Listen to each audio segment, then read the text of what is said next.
Hello दोस्तों, आज हम देखते हैं विविध से संबंधित प्रश्न। विविध से संबंधित प्रश्न के बारे में हम पढ़ते हैं। तो आइए देखते हैं विविध से संबंधित प्रश्न में क्या दिया है। तो दिया है दोस्तों, विविध से संबंधित प्रश्न में पहला कह रहा है परमाणु बम किस पर आधारित होता है? तो नाभिकीय विखंडन पर आधारित होता है। अगला कह रहा है हाइड्रोजन बम किस पर आधारित होता है? तो नाभिकीय संलयन पर आधारित होता है। ठोस कार्बन डाइऑक्साइड को क्या कहते हैं? शुष्क बर्फ कहते हैं। प्राकृतिक में पाया जाने वाला सबसे कठोर पदार्थ कौन सा होता है? तो हीरा होता है। अगला कह रहा है थायराइड ग्रंथि की सक्रियता का पता लगाने के लिए किस समस्थानिक का उपयोग किया जाता है? तो आयोडीन 131 का किया जाता है।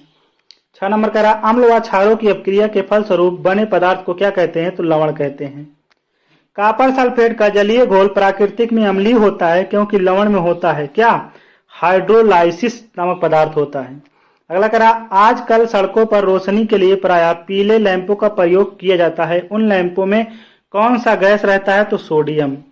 अगला कह रहा जब एथिलीन की प्रतिक्रिया सल्फर मोनोक्लोराइड के साथ कराई जाती है तो कौन सी गैस प्राप्त होती है? Mastered gas. मास्टर्ड गैस को हम कहते हैं मीथेन गैस, अर्थात इसका सूत्र होता है CH4। ठीक है दोस्तों। अगला कह रहा मौसम संबंधी ज्ञान के प्रेक्षक गुब्बारों के भरने में किस गैस का प्रयोग किया जाता है? तो हीलियम का प्रयोग किया जाता है दोस्तों। किसका प्रयोग किया जाता है? हीलियम का प्रयोग किया जाता है। ठीक है, आइए आगे देखते हैं। 11 नंबर क्वेश्चन क्या कह रहा है? कह रहा है झूठा सोना किसे कहा जाता है? तो आयरन सल्फाइड को। अगला कह रहा मार्स गैस का प्रमुख रचक कौन होता है? तो मीथेन। अगला कह रहा है पेंसिल लेड किसे कहते हैं? ग्रेफाइट को। पेंसिल जो होती है, जिसे हम कहते हैं, जिसे लिखा जाता है, उसमें क्या भरा होता है? ग्रेफाइट होता है। कह रहा है प्लास्टर ऑफ पेरिस का सूत्र क्या होता है? तो CaSO4 का whole twice into H2O calcium sulphate into hydrate इसे कहते हैं। किसी द्रव का निश्चित आयतन निकालने के लिए किस उपकरण का प्रयोग किया जाता है? तो पिपेट का प्रयोग किया जाता है दोस्तों।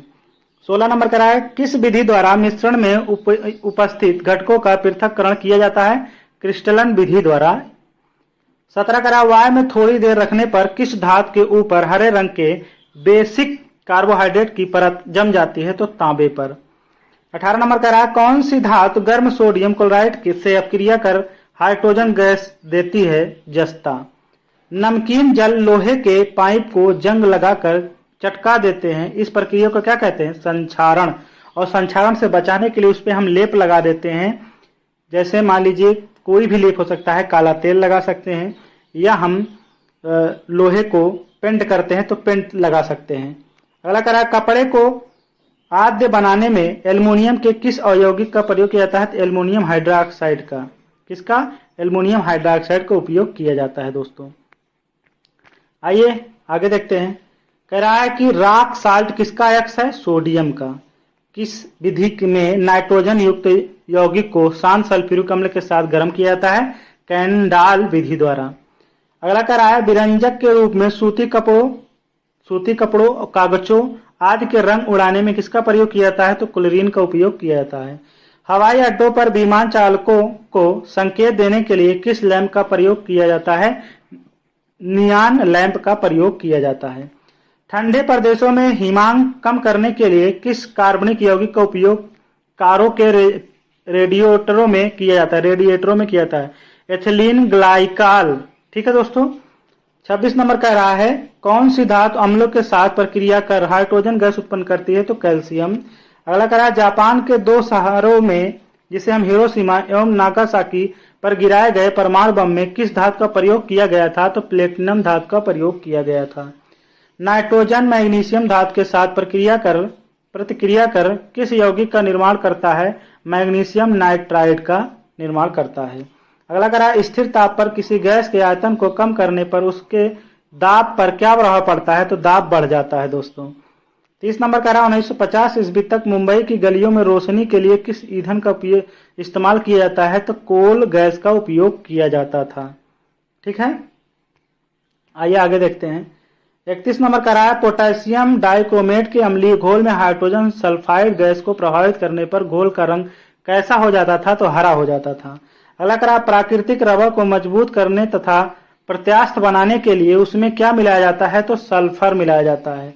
अगला कह रहा है भारी मशीनों में स्नेहक के रूप में किस कार्बनिक पदार्थ का उपयोग किया जाता है? ग्रेफाइट का उपयोग किया जाता है। अगला कह रहा है कि जब कार्बन अपर्याप्त ऑक्सीजन की उपस्थिति में जलता तो कौन सी गैस बनती है? कार्बन मोनोऑक्साइड बनती है दोस्तों। अगला कह रहा है खाना पकाने के लिए विशेष रूप से निर्मित चिपचिपाहट रहित बर्तनों में किसका लेप लगाया जाता है? तो टेफ्लॉन का उपयोग। अगला कह रहा है कार्बन का परमाणु क्रमांक 6 तथा परमाणु भार 12, इसके नाभिक में कितने प्रोटॉन होंगे? तो 12 में से 6 घटाएंगे तो 6 ही आएगा, जिसका सूत्र होता है A बराबर P+N। वह कौन सी गैस है जो स्वयं जलती है लेकिन जलने में सहायक नहीं होती तथा जो सड़े अंडे जैसी गंध देती है? तो हाइड्रोजन सल्फाइड होता है। कौन होता है दोस्तों? Hydrogen sulphide.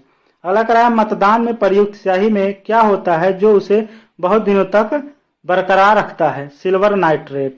अगला कह रहा है कि मूत्राशय के पास प्रायः नाक में चुभने वाली गंध का कारण कौन सी गैस है? अमोनिया गैस है, यानी NH3। ये अमोनिया गैस है, इसी से हमारे नाक में चुभन जैसी होती है, अर्थात गंध मारता है। ठीक है दोस्तों।